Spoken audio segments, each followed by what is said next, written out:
Good morning, student. Today we will continue our chapter Cooperative Society. Office bearers of cooperative society, यानी कि cooperative society जो है इसको operate करने के लिए, इसको स्मूथली रन करने के लिए कुछ ऐसे जो ऑफिस बेयरर्स जो हैं, पदाधिकारी जो हैं, उनकी नीड या रिक्वायरमेंट होती है।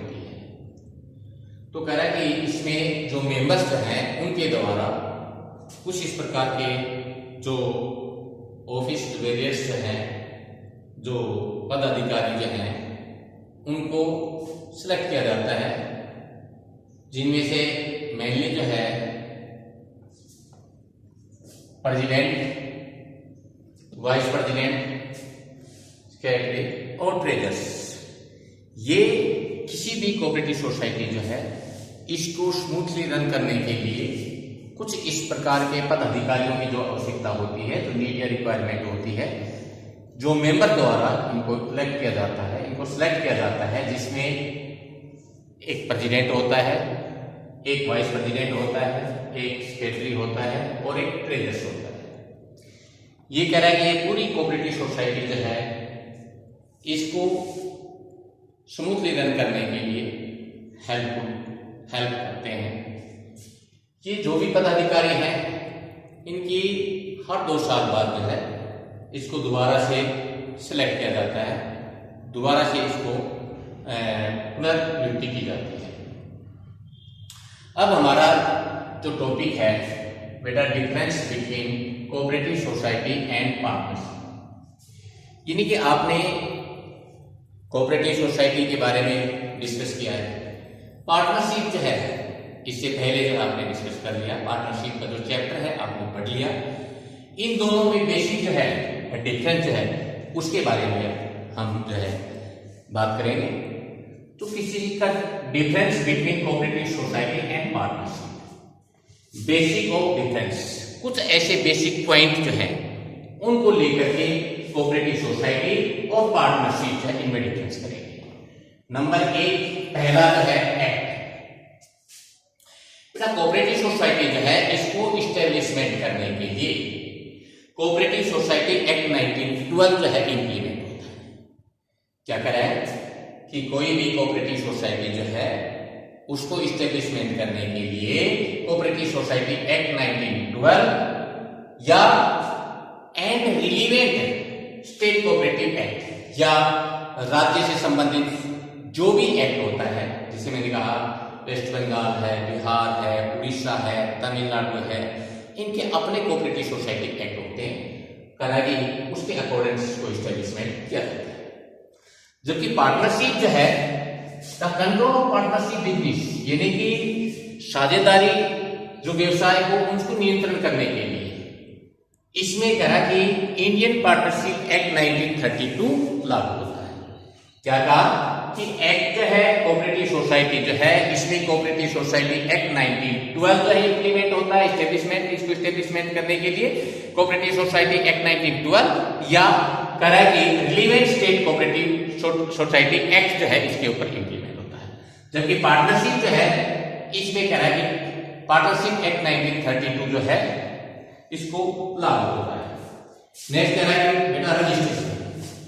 कह रहा है कि कोऑपरेटिव सोसाइटी जो है, मैंने कहा कि कोई भी ऐसा एसोसिएशन ऑफ पर्सन जो है अपने नाम के आगे, नाम के साथ कोऑपरेटिव सोसाइटी वर्ड यूज नहीं कर सकता जब तक कोऑपरेटिव सोसाइटी एक्ट 1912 जो है एक्ट के अकॉर्डिंग या relevant state cooperative society act के अकॉर्डिंग को रजिस्टर्ड नहीं करवा देगा। इसलिए क्या कराएगा registration, it's registration is mandatory, यानी कि कोऑपरेटिव सोसाइटी जो है इसका रजिस्ट्रेशन जरूरी होता है, आवश्यक होता है। जबकि कह रहा है कि पार्टनरशिप है it's registration is not compulsory, partnership में रजिस्ट्रेशन जो है कंपल्सरी नहीं है, ये ऑप्शनल होता है।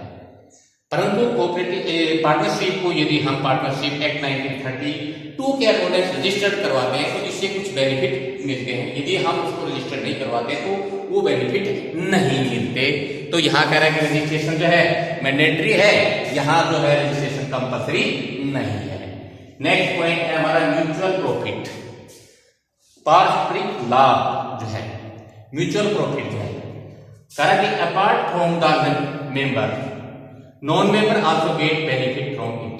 क्या कह रहा है, इसको मेंबर के साथ नॉन मेंबर है उनको भी बेनिफिट मिलता है। सच है नॉन मेंबर्स कह रहा है कि can purchase goods from the consumer cooperative society. क्या कह रहा है कि कोऑपरेटिव सोसाइटी जो है इसमें मेंबर्स और नॉन मेंबर दोनों को बेनिफिट होता है।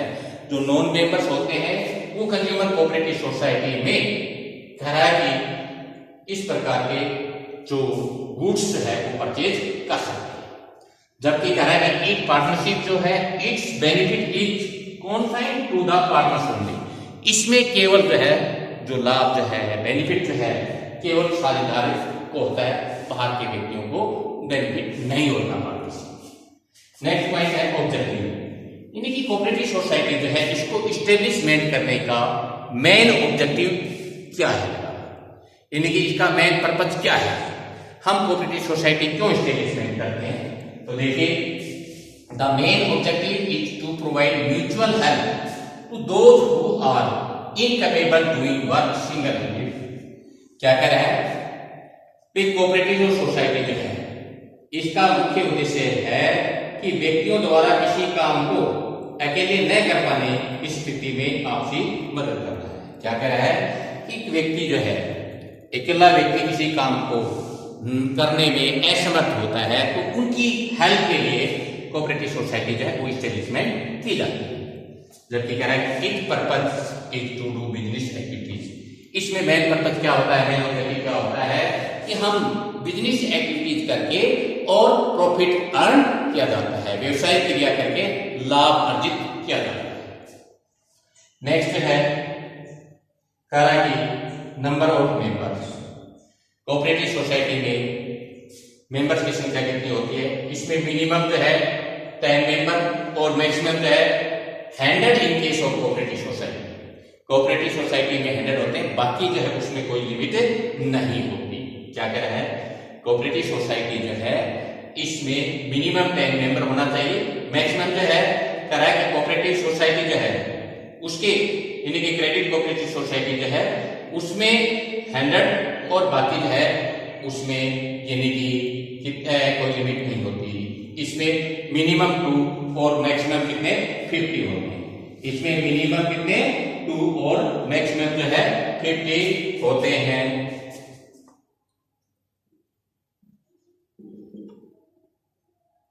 क्या कह रहे हैं बेटा, यानी कि maximum 100 in case of cooperative credit society.